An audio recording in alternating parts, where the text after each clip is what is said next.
Republican presidential nominee, Senator John McCain. So, may I still call you J-Mac, or do I have to call you Mr. Senator now? Anything you would like, Ruthie. Now, I have a very straightforward question. Good. Because I'm curious about your choice for vice president. Do you believe in the separation of church and state? Sure.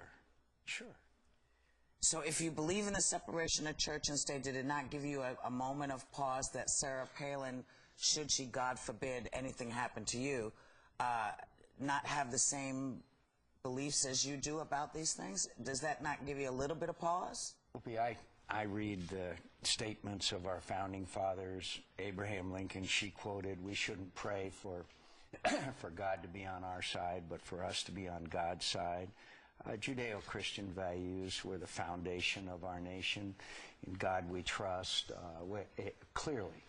Clearly a belief that God has a plan for the world and that we should do what we can to live as good lives as we can, and trust that God, in God we trust, will guide this nation and this world to a better existence. So if you don't believe in God, you're entitled to that, not believing in God. But I think we should respect the views of those who believe in God and believe that we are a special nation, and it's a special world, and we believe that God does play a role, not in whether we win or lose elections, but whether we have a better world and a better future and better lives. So I think that's, I've said that many times, that I believe, because I have a fundamental faith, but I've always prayed, frankly, in prison. I would tell my friends, not that we'd get out of prison, but whether it would be God's will for us to get out of prison, because we were doing Caesar's work. Right. No, I understand one's faith, but my question really goes to the greater part of the nation. Yes, we have Christian Judeo beliefs, but we also have Muslims in this country, we have Zoroastrians in this country, we have Wiccans in this country.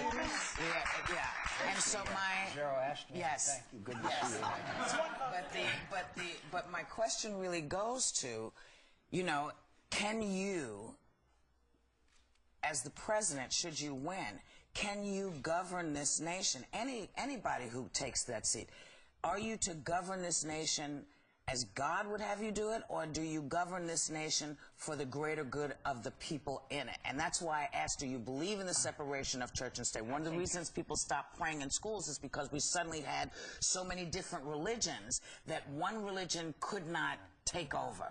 Do you think that's a good idea? I think everybody obviously is entitled to their individual faith and their beliefs, including the not believing in anything. But I pray every day for guidance and to do the right thing and not succumb to temptation and not be an imperfect servant and to do what is in the best interest of the country rather than Let me just say again, I am an imperfect person. No. And whoops, I opened myself for that one. But that's the next ad. But the point is, I respect those people that don't think that they need spiritual guidance and help. I just happen to be one of those who does. Right. But I don't think that would interfere. That's fine. I just want to make sure. There's also a question that has been burning amidst voters, especially our viewers, and that is a question of Roe v. Wade. And as president, if you were, no softballs coming from me, even though you have my vote, would you as president work to overturn that, and then would Sarah Palin be working to overturn Roe v. Wade? I think what we'd be doing is appointing or nominating justices to the United States Supreme Court and other courts who strictly interpret the Constitution of the United States. We would not impose a litmus test on any issue, because that's not fair to the American people.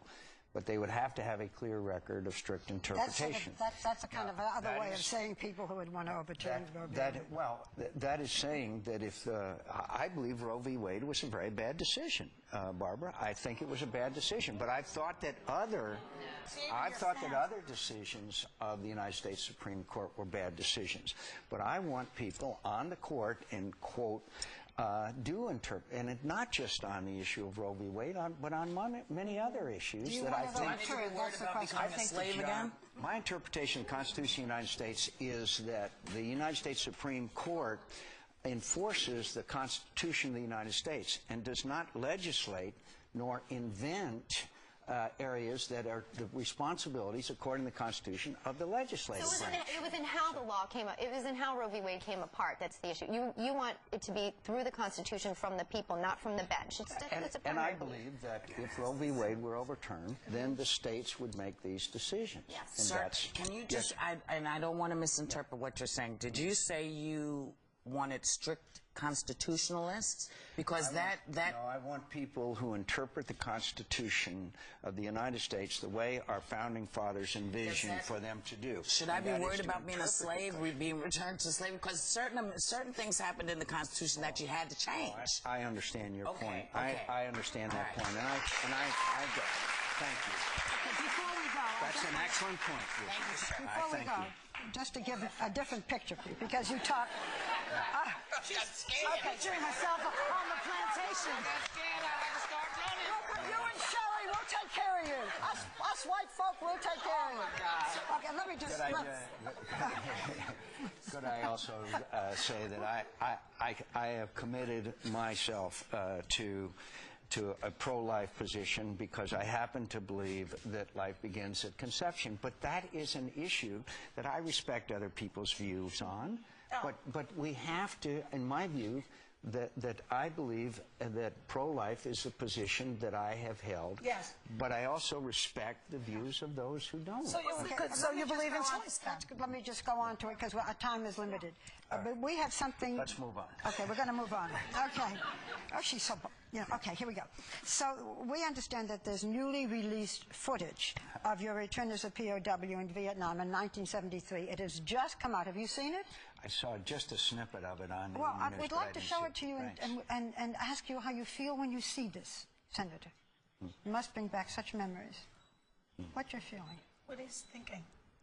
I guess, I was thinking that, thank God, I'm returning home of the obvious emotions that you might think, but I also was so proud to have my comrades, so many of them, survive and come home with me, and it was a grand moment. And my experience in prison changed me from a person who was basically a person who was interested in self-glory and pride and a lot of things like that. And my country changed my view of my country, and my role in life was dramatically changed to serve my country in a cause greater than my self-interest. So when you look at the tough times I had, it also, in many ways, was a good experience for me, and I served in the company of heroes. Wow.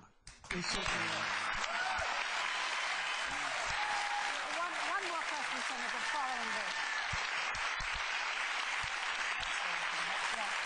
Just one last question following this. A friend of mine brought this up, and I'd never thought of it before, but if you are in prison and the authorities say you're out, you don't get a choice. You're out.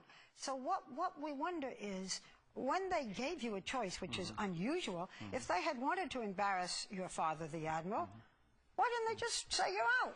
Why would they give you a choice? That's so unusual. They didn't want to do that because they know that if they'd have done it that way, I'd have said, look, I didn't ask to leave. That was not a choice of mine. I didn't want to violate our code of conduct. That would have destroyed the propaganda value of saying that he accepted our kind offer of relief to release the right thing.